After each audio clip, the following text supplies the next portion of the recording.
All right, so today we're diving into something a little different. Different how? Well, it's like we're going behind the scenes of a podcast, or at least a plan for one. Ah, I see where you're going with this. Yeah, so we got our hands on this plan for an English as a second language podcast. Okay, interesting. Yeah, and we've done deep dives on all kinds of language learning resources before, Yeah. but this is kind of meta. Definitely meta. We're deep diving into someone else's deep dive plan. I like it.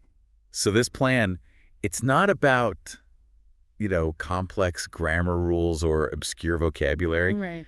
It's all about practical conversational skills. Super practical stuff, like, greetings and introductions. Exactly, the kind of stuff you need to get started right away. And that's smart because those first impressions matter so much. They really do. It's like that initial confidence boost you need to keep going with a new language.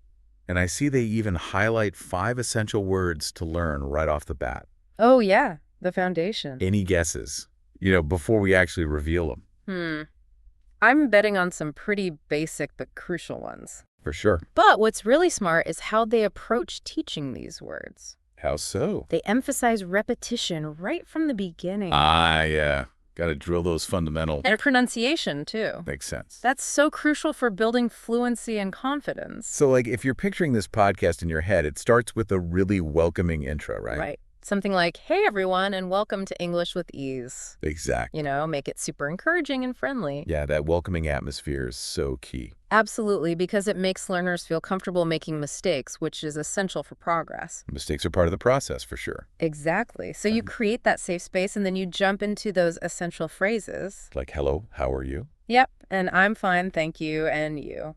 Even with these basic phrases, I bet there are nuances, depending on the context. Absolutely. Like, think about how are you? It can be a genuine question or just a polite greeting. Exactly. And the expected response changes depending on the situation. That's a good point. And this plan is smart because it builds and pauses after each phrase. Oh, that's a good idea. Yeah, it gives learners a chance to practice responding out loud. So they're not just passively listening. They're actively engaging with the language. Speaking of engaging, I see those 5 essential words they wanted to highlight. Here, lay 'em on me. So we have hello, goodbye, please, thank you, and sorry. Makes sense. Simple, but so powerful. Right. Like, Think about please and thank you. universal signs of politeness. Exactly. They go beyond language and get at the heart of social interaction. Showing respect and connecting with others. Exactly. And teaching that early on really emphasizes the social aspect of language learning. It's not just about words, it's about communication. Now you're getting it. And then the plan goes a step further and introduces a practice conversation. Ooh, like a real-world scenario? Yeah, something like, hello, what's your name? With a pause for the learner to respond.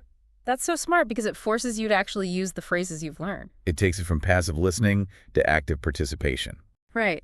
And imagine how encouraging it is for a learner to try out their new phrases and see them work.